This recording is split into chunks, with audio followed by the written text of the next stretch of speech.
I'm sorry. That's okay. Just need to hit the start broadcast first. I don't see it. Do you see it? Yeah, let me do it.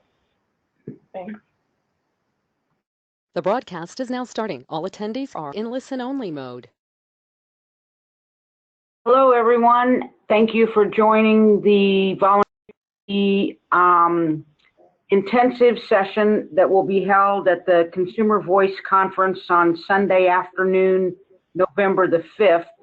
And the purpose of this session is to help us delve into the steps to take to have a positive result from recruitment and retention efforts. Our speakers today are Peter Lane. Peter is the Director of Leadership and Volunteer Development for the Aging Network Volunteer Resource Center with the National Association of Area Agencies on Aging in 4A. And he will be the main presenter. And then joining Peter will be two ombudsmen who attended the Stepping Up series held earlier this summer, where they met for 6 weeks with Peter and developed logic models. So Teresa Holt is the Alaska State Ombudsman, and Alicia Willis is the Managing Local Ombudsman for the Area Agency on Aging of West Central Texas. As far as logistics for this, and Peter, you can go to the next page. You are all at this point muted, so if you have a question, feel free to type it into the question box on the toolbox on the right-hand side, and if your toolbox is gone, there's a little orange arrow that you can click on to open that toolbox, and you'll see the questions. And if somebody just has something burning that they need to say and they don't want to have to type it all out, you could raise your hand and we will unmute your phone. So please know that we appreciate you taking the time, and how this is a little bit unusual to be having a webinar in front of an intensive, but we really wanted to make that intensive be something that you will walk away with solid ideas of ways you can improve your volunteer program. So at this point, I'm going to turn the program over to Peter Lane. Peter? Thank you, Carol. And just to make sure, can you hear me okay? Yes. Great. Well, good afternoon, everybody, or good morning, depending on where you are. I'm really glad to join you today. I'll apologize in advance. I'm getting over a little cold, so I have a little bit of congestion, and hopefully it won't get in the way this afternoon. So I'm looking forward to this, especially because we're going to have a chance to meet in person in a couple of weeks.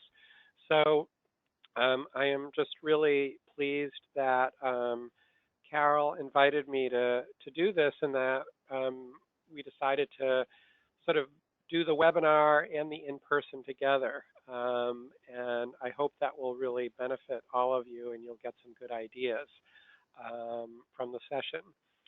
So for this webinar, what I wanted to do, and I really appreciate Teresa and Alicia for joining me, because they're going to talk a little bit about their logic model, is to introduce the idea of a logic model and how you might be able to use it in thinking about how to strengthen, improve your ombudsman program, volunteer program. You can also think about it in terms of recruitment. So we'll take a look at that, and we'll discuss how to use the logic model as a tool to strengthen your volunteer program. And part of what I'll present today is just a little bit of sort of some background information, really just a very little bit on kind of the changing nature of volunteerism and kind of the basics of volunteer management. And you know, part of my approach is that recruitment and retention is really important. And I know all of you with ombudsman programs, you know, you have sort of an extra challenge. I mean, I think that's one of the most important roles that a volunteer can play. And it really requires a very special kind of person. And, you know, there's a number of requirements that go along with it as well. So I know you all have your challenges in terms of making sure that you've got enough volunteers, you know, making sure that they stick around so you don't invest the time in them and then they leave right away. All of those kinds of things are really, really important. And so my belief is that um, we often focus on recruitment as the answer, and that's a big part of it, but we also need to make sure that our programs, kind of the infrastructure and how we organize and what we do, um, is organized in a way that's going to be a beneficial experience for the volunteers. So that'll be a little bit of what I talk about today as well. And so all of this really leads up to the time that we'll have together on the afternoon of November 5th in a couple of weeks at the conference. And so the idea is, you know, we'll do this session on the webinar, and at the end, I'm going to ask all of you, actually give you kind of an assignment. Actually, not kind of, it is an assignment that I'd like you to do before coming to the November 5th session. And so I will ask you to do a logic model, and I have a reading for all of you as well related to recruitment. And then on November 5th, we'll have time to reflect a little bit on the process of the logic model and take a look at those logic models, and then also do some work around recruitment. So that is where we're headed. And as Carol said, you know, this is informal enough. Along the way, if you've got any questions or comments, please feel free to put them into the chat space. You know, we can pause and take a look at things as well.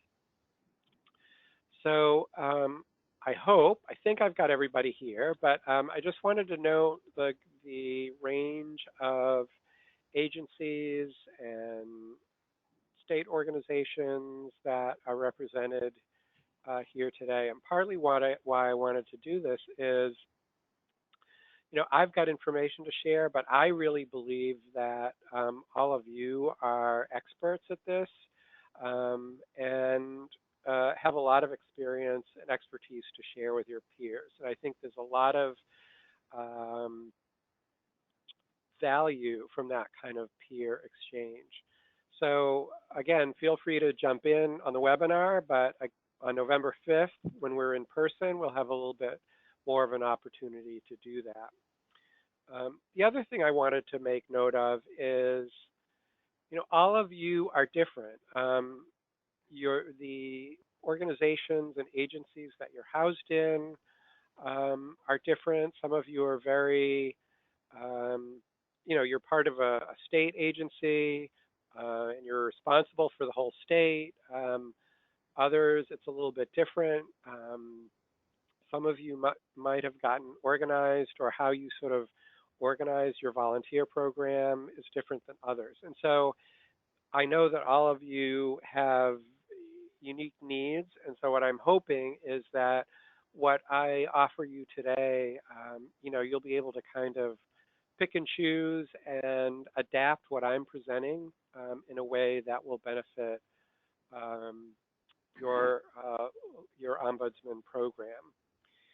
The other thing that I'll add is between now and November 5th, if you have any questions or want any assistance with the logic model, feel free to contact me, as well as after the November 5th session. So that's where we're headed. Thank you, everybody, for participating.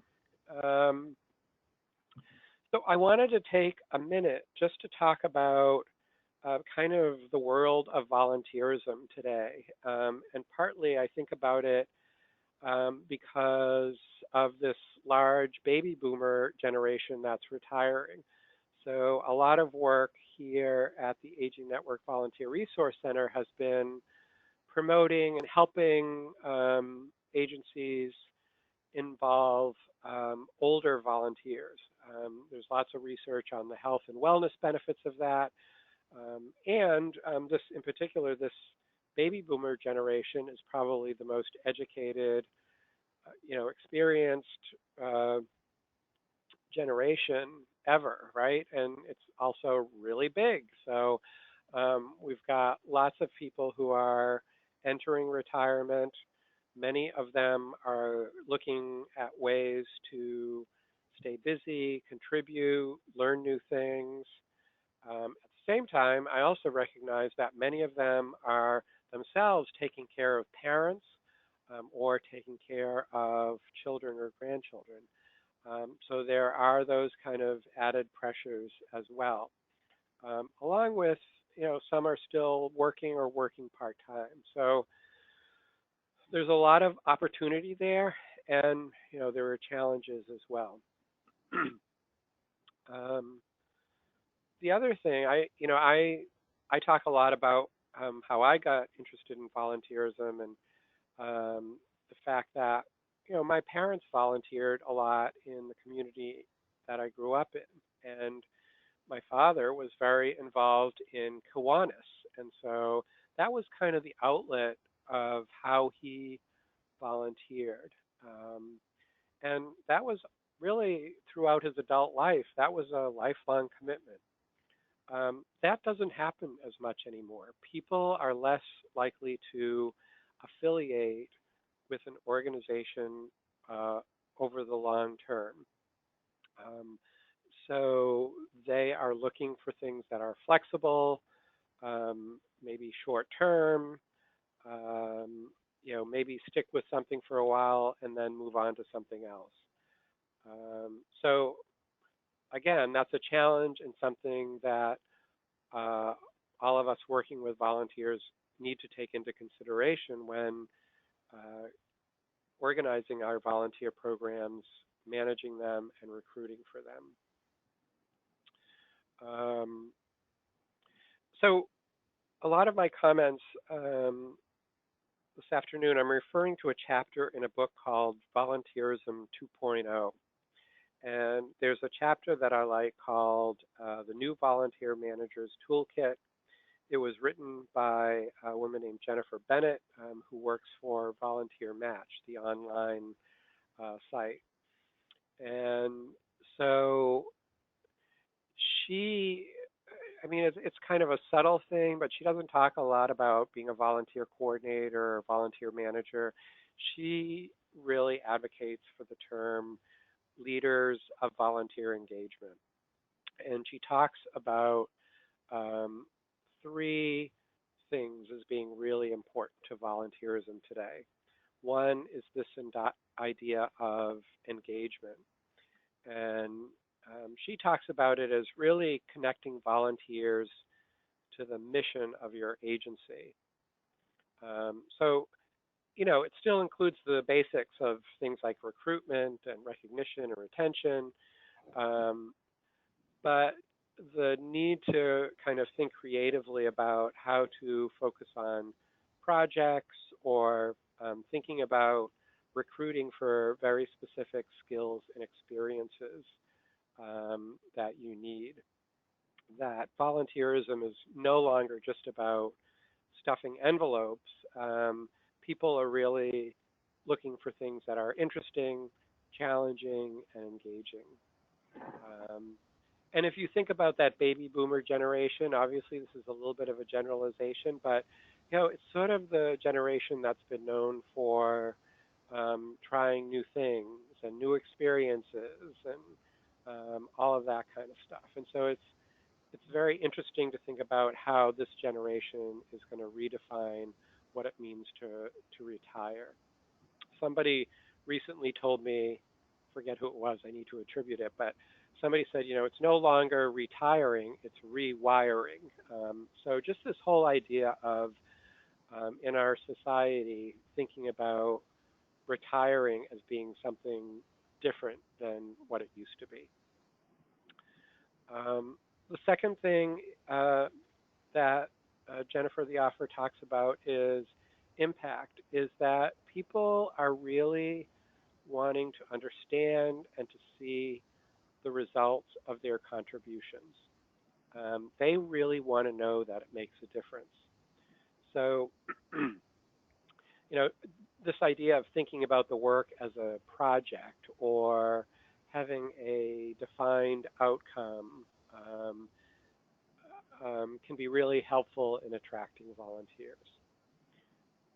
The third thing is collaboration. So many traditional volunteers, I like how she worded this, tried to manage volunteers into being the right volunteer instead of recruiting and screening for the right person. And I get it. I've been in that role, and I mean, honestly, sometimes we need warm bodies, and we hope that they will work out. But I also think it's important for us to think about how we can reach the right people and make sure we bring the right people on. Sometimes that requires more of an investment in the beginning, but in the long term, it pays off. The other part of collaboration is people, this baby boomer generation are often looking for opportunities to play more of a role in the planning of what they're doing or in the decision making or to have a higher level of input or leadership in the work that they do for an agency. So that's another thing to think about, is how you can build that kind of engagement, leadership development into the volunteer program that you have. So I'm going to pause there, grab myself a sip of water, but in the chat space, I'm also curious from your vantage point if there are other kind of qualities or characteristics that you see emerging as part of the changing nature of volunteerism. Why don't you just take a minute, and if you've got any ideas, please type them in there, and we'll see what else you've got.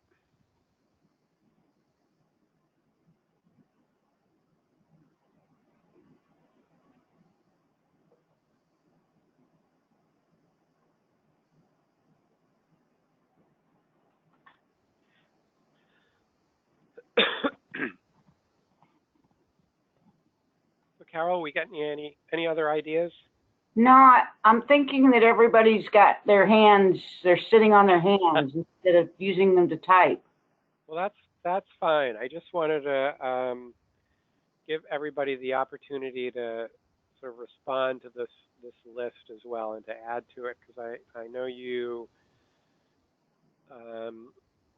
see a lot from your vantage point, and certainly long-term care ombudsman volunteers are a very special kind of role. So, all right. Well, why don't I move ahead here? So, with that context, I want to just kind of review the basics of volunteer program management, and we could probably do a half or a whole day on each one of these.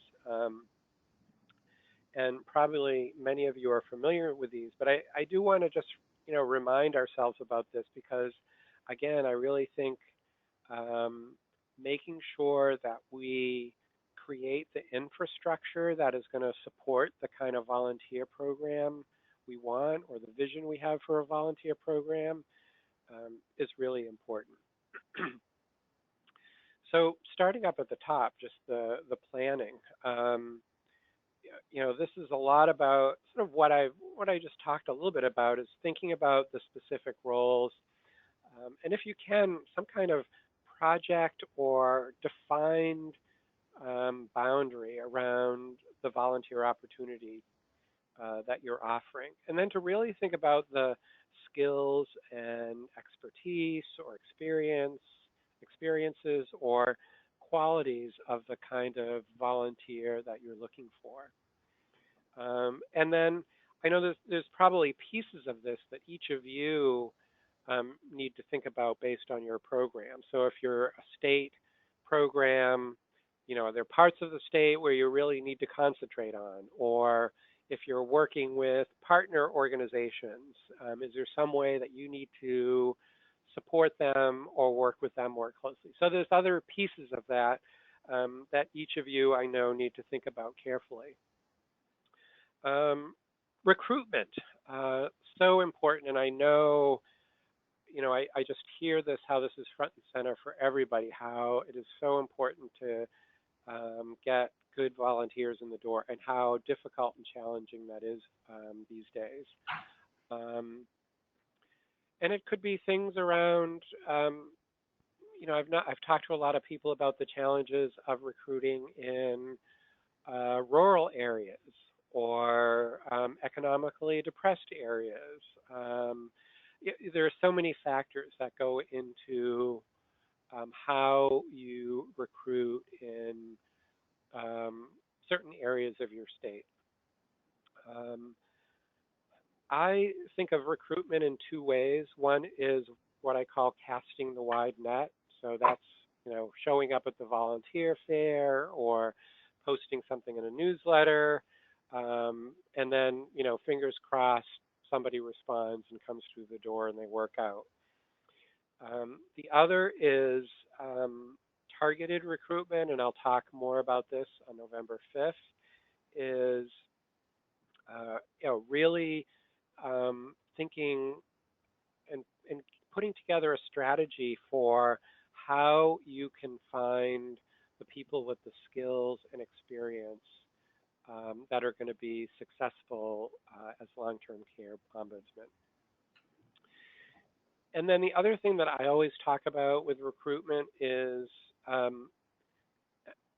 relationship building. And I really believe that volunteer recruitment, volunteer engagement is relationship building, relationship building, relationship building. And that's relationship building with other staff or departments in your agency. In my mind, as much as you can, it's everybody's responsibility to recruit volunteers, no matter their role in the organization. And that's just making sure that everybody is, aware of the program and they include it in whatever kind of outreach or talking about the work that they do. And then just the relationship building, it could also be with partner organizations or other external organizations. And it's a lot like sowing seeds. I myself have had so many experiences and know of others where,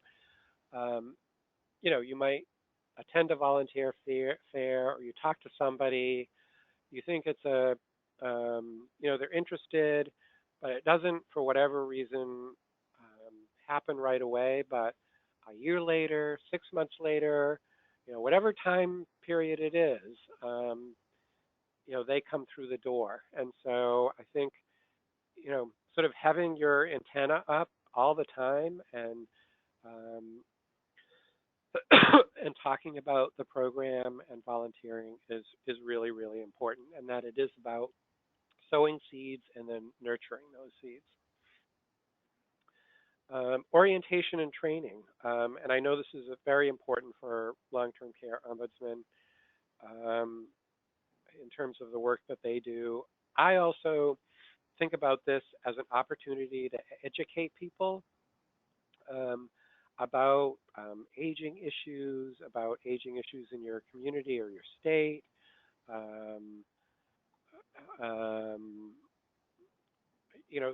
about your organization or your agency and its mission.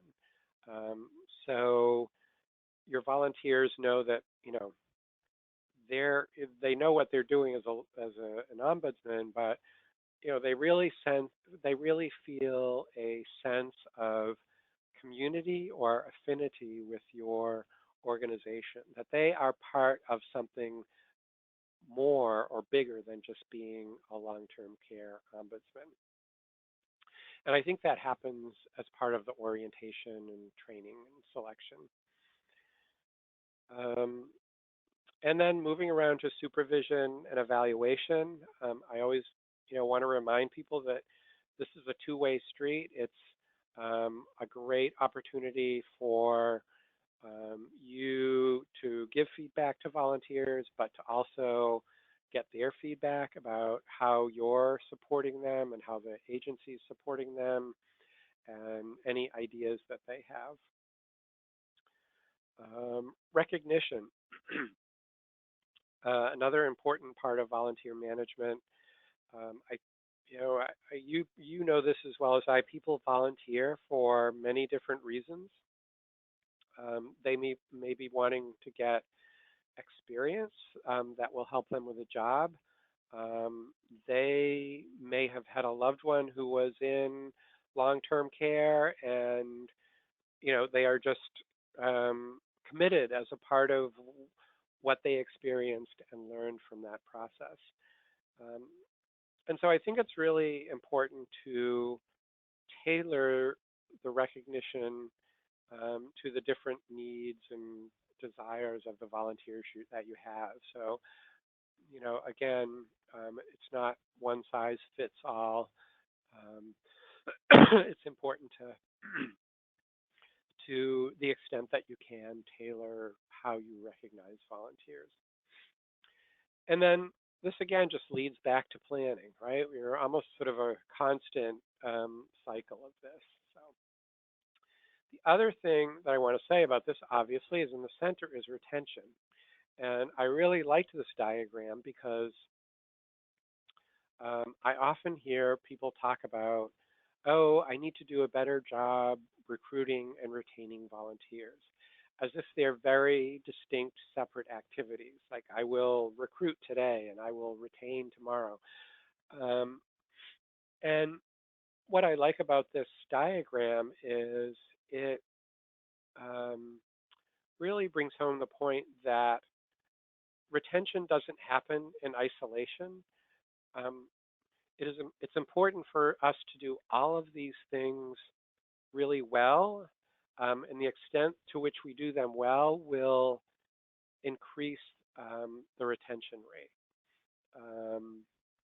If people come into your program and feel like they've been sort of well taken care of and they've got the information they need and they feel like they are welcomed at the office, or um, there's a level of professionalism and follow-up that to them demonstrates that this is serious work and it's professional, and I'm going to get the kind of support and um, guidance that I need, and I'll be able to really contribute to the work that this organization does. So that's just an example of how all of these things, I believe, really help increase retention. So again, I'm just going to pause for a minute and see if anybody has a question or a comment.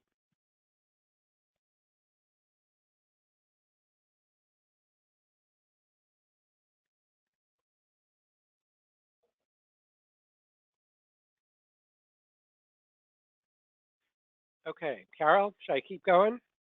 Yeah, keep going, and maybe I'll just ask if anybody wants to just type hello or how are you or something, just to make sure that this feature is actually working. Good idea.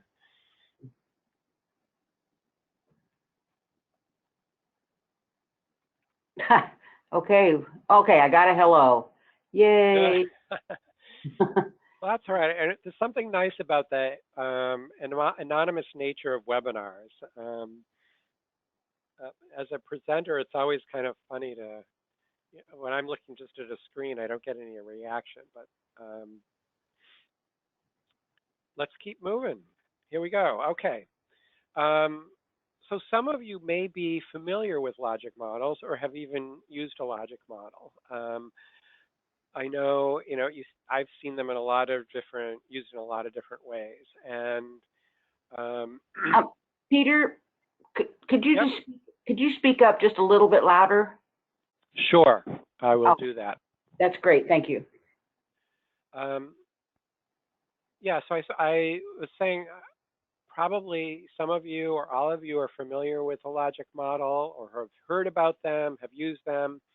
I've seen them used in a lot of different ways, and so I thought it would be good to apply these to volunteer programs. Um, and the reason that I like them is that they force you to lay out your assumptions about why you're doing the work that you're doing. It really connects the dots between why and how you do something. And I mean, when we just kind of do our work, it seems obvious, but if you're forced to kind of put it down, um, I think it really helps us sharpen our work and why we do it.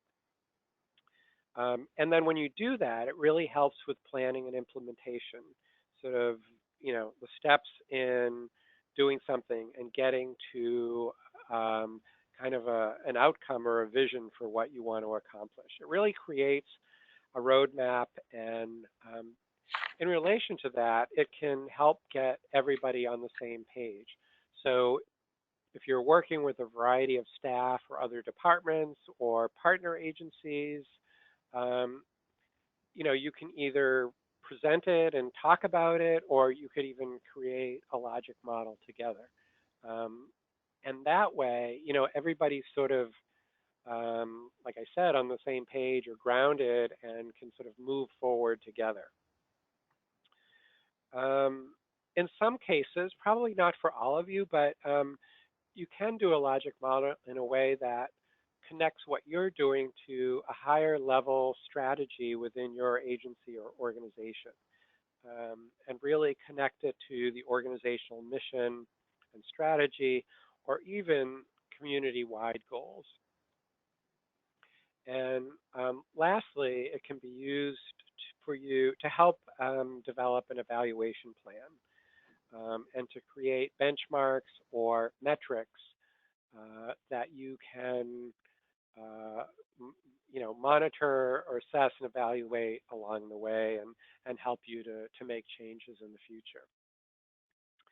So that's my case for why I think you should use a logic model.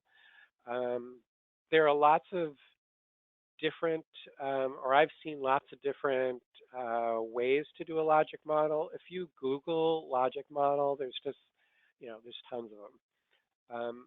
The one that I'm presenting today, I like it. It's pretty basic and simple, and I think it's very useful. So here it is, and I think you have it as a handout. And so you want to start on the right side, the right column, desired outcome. And so this is the change that you expect in your organization, your volunteer program, your community, or you could even, people use logic models for something even greater, the societal system. So if you can get really specific about what the change is that you want to see, and it's really that question: what would success look like? And then moving to the left, what needs to happen in order to reach the desired outcome? So you can think about these as goals. I've always found it very helpful to think about them as enabling conditions. What are the conditions that will lead to the desired outcome? Moving again to the left, the activities. These are the things that you will do that will lead to the enabling conditions. And then further to the left, the resources and skills that you have or will need to operate your program. So one of the things that I've found in the process of doing a logic model is sometimes you discover that you have all the resources or the skills that you need, but sometimes you discover you don't have all of them, or you're lacking in some that you need to get in place before you can actually do all the activities that will lead to the enabling conditions that will lead to the desired outcome. So when you do your logic model, think of it that way. Don't necessarily try to shoehorn the obvious resources and skills into your logic model. Think about whether there may be some that you will need to get in place in order for you to get to the desired outcome.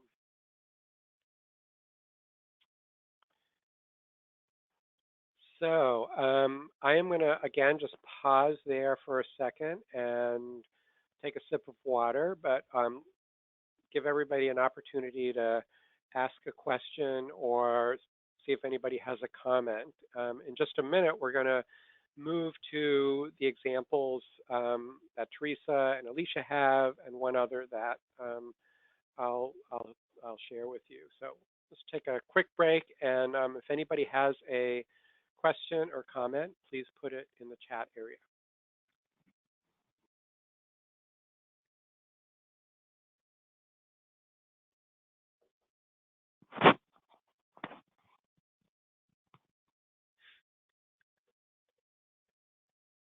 Peter, you are doing such a wonderful job that they have no questions at this point. Okay, excellent. All right, good.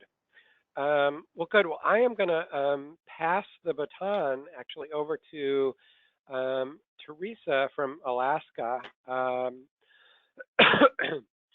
And when Teresa and her team there was in the Stepping Up program, they did a very detailed logic model.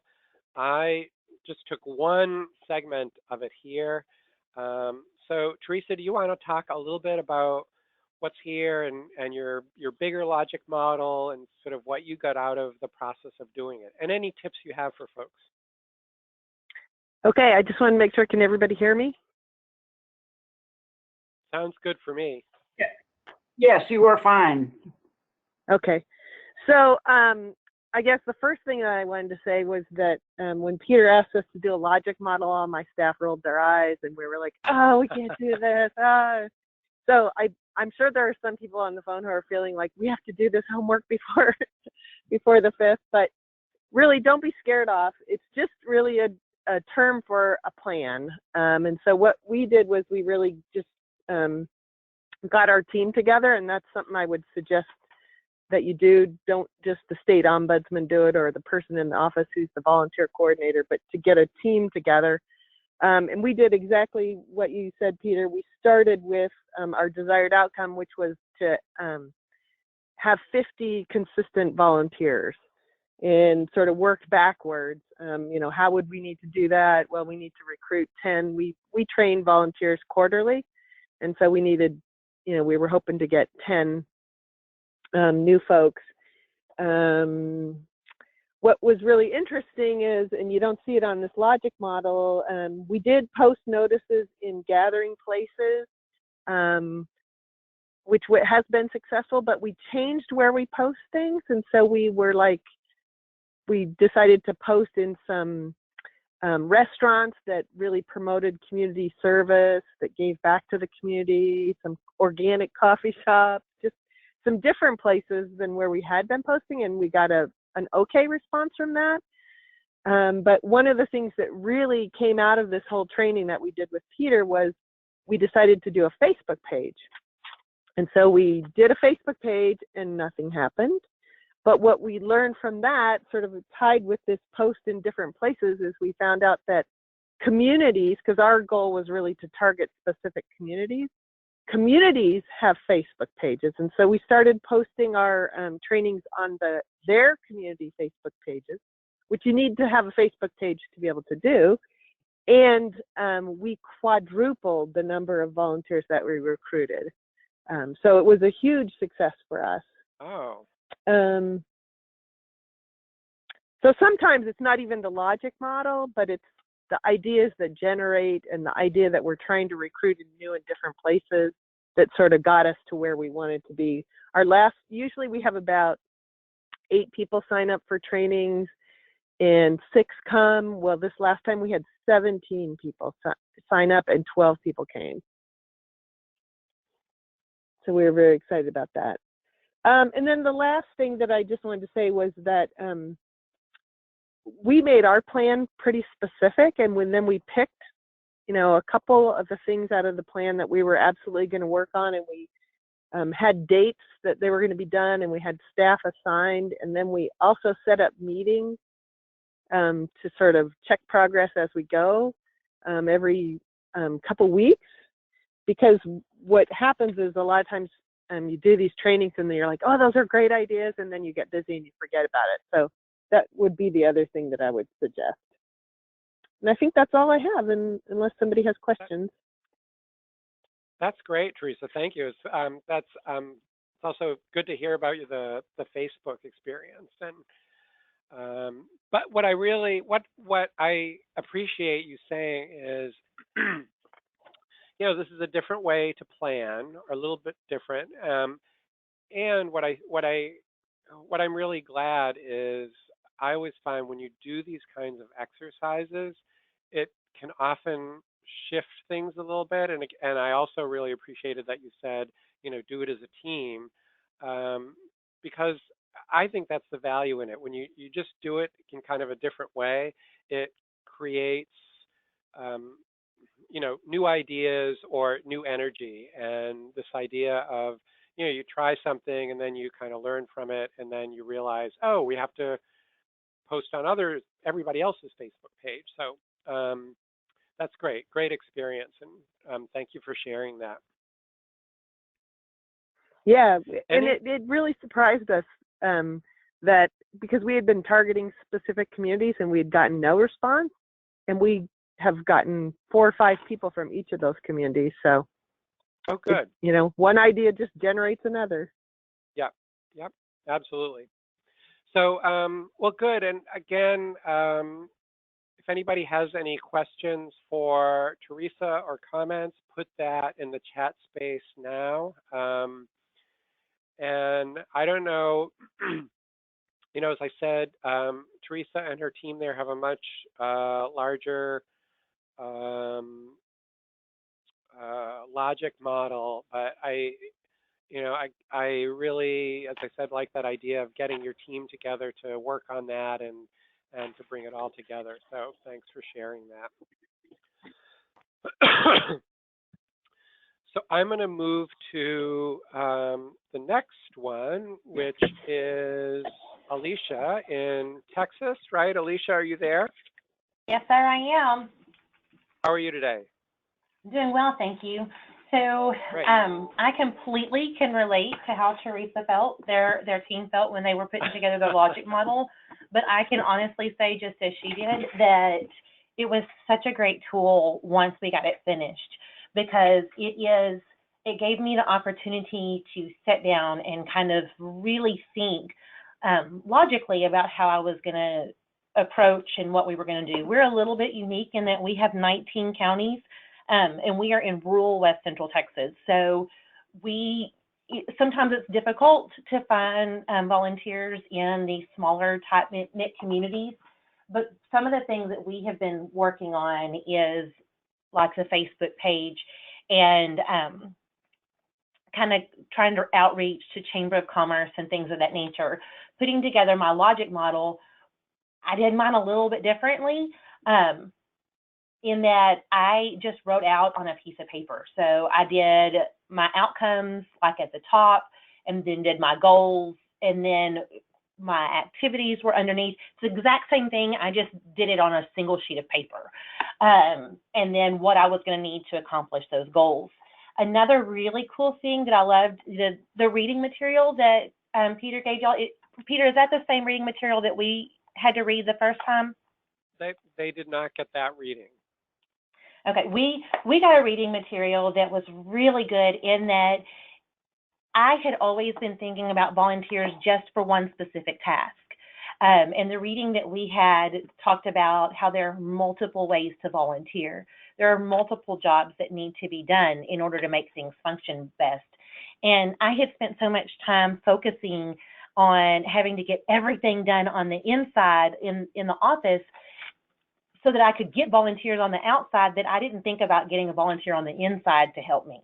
And I got a volunteer through our RSVP program, and she has been a tremendous help to me in terms of getting some of those things done, like filing and binder stuff and just taking care of organizational things that I now have more time to focus on my volunteer recruitment. So what we did in terms of my logic model was, like I said, we're working on our Facebook page. We're working on meeting with Chamber of Commerce, putting out public service announcements, things of that nature to get more volunteers. I have, since our training, I've had probably 4 that have reached out to me. And considering the fact that the years prior I had gotten none, I consider 4 to be a huge success. And it's people finding me not what I've encountered as I've gone out and spoken to people, but these are people from the outside that have said, hey, I want to talk to you about this. I want to be a part of this program. So I consider it a success. Does anybody have any questions? Did you need more information about anything, Peter? No, that sounds great. Really, really helpful. And I can empathize with the rolling of the eyes in the logic model. I've experienced that myself. So, but they really do have a lot of value. And it is just such a great tool. Yeah, and I will the logic model. So, for example, just thinking about evaluation. Or thinking about creating metrics and benchmarks. So one of the things here, if you look under goals, is the smooth, clear intake process. So, you can think about what are the indicators that would tell you've actually created a smooth, clear intake process. And, that's going to really help you improve and strengthen your volunteer program. So that's just one example of how you can use the logic model for, as Alicia and Teresa have talked about, planning, implementation, and then evaluation as well. So that was great. Thank you, Alicia. So I wanted to share one other logic model that somebody else in the Stepping Up program, and this was not a long-term care ombudsman one. Oops, why is it moving? Let's see. There we go. This one is, much more detailed and involved, and you can see they've changed the categories a little bit. So I offer this just as a, if there's another way that you want to do it or you want to experiment with, go for it. So for example, the person that did this one didn't just do one column of the desired outcome. They did initial outcomes, intermediate outcomes, long-term outcomes. They also added the idea of outputs related to activities. And in many ways, the longer term outcomes are related to sort of broader, community level, organization level outcomes with the idea of,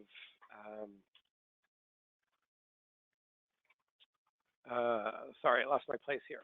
Older adults are healthier and more active in the community. So, that's a much sort of bigger outcome as opposed to one that's more related to your volunteer program or recruitment. So I will pause there for just a minute to see if anybody has any questions about the logic model or any follow-up questions for Teresa or Alicia.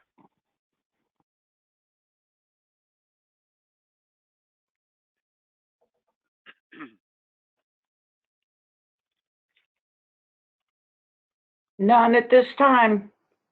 Okay, good.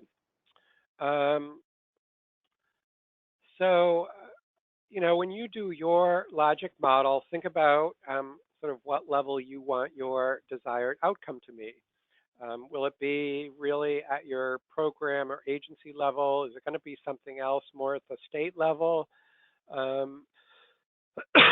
that will lead to strengthening volunteer engagement with your program?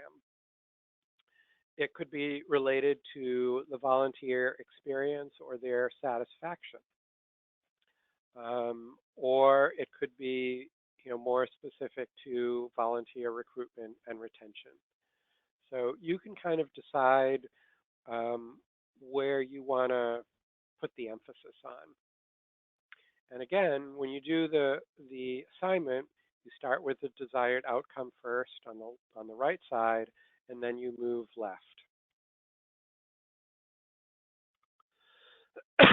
So this is your assignment for November 5th, is draft a logic model for your volunteer program. And I would really appreciate it if you could email it to me by Thursday, November 2nd. And I will probably pull out a couple of them to put on PowerPoint just so we can look at them as a group. So if you really, really don't want me to share your logic model, let me know. But it'll be helpful for me to see them in advance, and that will help me tailor the session on November 5th. And then I'm asking you to read this article called "New Kinds of Volunteers Demand New Kinds of Recruiting Strategies." And I think, Alicia, this was the, excuse me, I think this is the article that you were referring to. And this is an article you can just link to. The link is here. You can download it. You can print it out, or you can just read it online. It's about maybe almost 10 years old, so it's a little dated, but I actually think a lot of the information in it is very helpful and appropriate to today as well. So good airport or airplane reading for those of you that are flying into DC in a couple of weeks. And that's it. So thank you very much for your attention. If you do have any questions, or if I can help out with your logic model in the next couple of weeks, please feel free to email me. And Carol, I'll hand it back to you. I'm almost losing my voice, so it's a good time to come to an end. Well, Peter, thank you. Alicia, thank you. Teresa, thank you.